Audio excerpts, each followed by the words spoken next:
Hi, I'm Genevieve Wood, senior contributor for the Foundry. We're here in New Orleans covering the Heritage Foundation Resource Bank, and we sat down now with Governor Bobby Jindal of Louisiana to talk about a number of things, including his thoughts on the religious liberty case before the Supreme Court this week dealing with Obamacare, and also the other challenges posed by the Obama administration on things like the EPA regulations, among other issues. As a governor, what's been the biggest challenge for you in terms of maybe even dealing with Washington and President Obama? You know, the biggest challenge is they seem to get in the way every time we try to grow our economy, we try to create more opportunities. For example, I think the energy renaissance in our country could create even more manufacturing jobs. It's odd to hear the president brag about growing oil and gas production when it's actually declining on federal lands, on federal waters. It's going up on the private sector. We'd love to see more activity offshore, especially down here in the Gulf. Could create even more jobs than what's happening. It's frustrating when we expand school choice to face the Department of Justice. Eric Holder's come after us. They're literally trying to stop kids from escaping public schools based on ideology. I think it's all based on teacher unions. You look at the EPA. This is an agency out of control. You look at the regulations. You look at their aggressive actions. We had a company, Nucor. It's one of the largest steel companies. They're investing up to $3.4 billion in our state. They're going to create up to 1,250 good-paying jobs, over $70,000 a year. Well, they finalized, when they were looking about where they wanted to invest, it came down to Brazil versus St. James Parish, Louisiana. They decided that if they're going to build it in America, they're going to build it here. But it took so long for us to show them and be able to convince them that despite the EPA regulations, they could still build in America.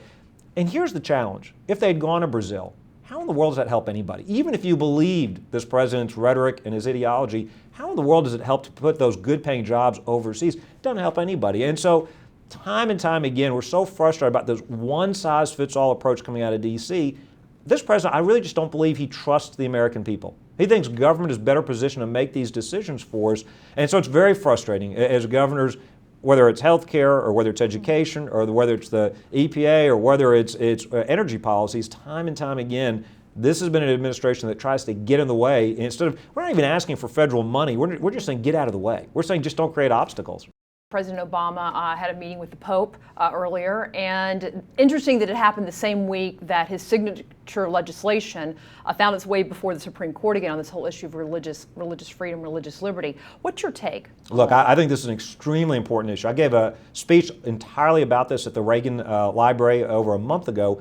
I think religious liberty is at threat in this country. You see it in the Hobby Lobby case, $1.3 million a day in fines because the owners don't want to spend their money buying abortifacients for their employees. You see it, but not just there in the Hobby Lobby case. It's happening in many cases across the country. This is extremely, extremely important. I think that from the president's perspective, you know, it's almost that he views that our religious liberty starts and ends on Sunday in church.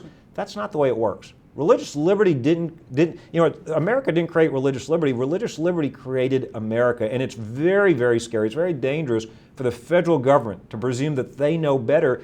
The left seems very tolerant of everybody except for those who disagree with them. And my advice to them is you don't have to agree with the views of the Green family. You don't have to agree with the views of the guys on Duck Dynasty. You don't have to agree with the views of the Little Sisters of the Poor or any of these other entities out there. But you should respect their rights to have and express those beliefs. And I think it's a very dangerous thing.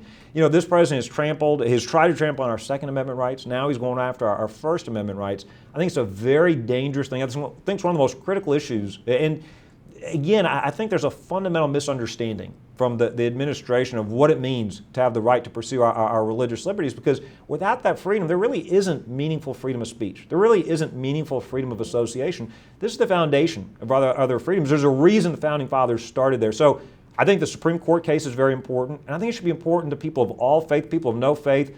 Whether you agree with the Hobby Lobby, whether you agree with the Green family or not, it's not really important. What I think is important is if you think as Americans they have a right to express their religious beliefs, their sincerely held religious beliefs, I think everybody should care about this case. So I am worried. I think this is one of those very lasting consequences this administration is having on our country and our culture. And I think it's very, very important.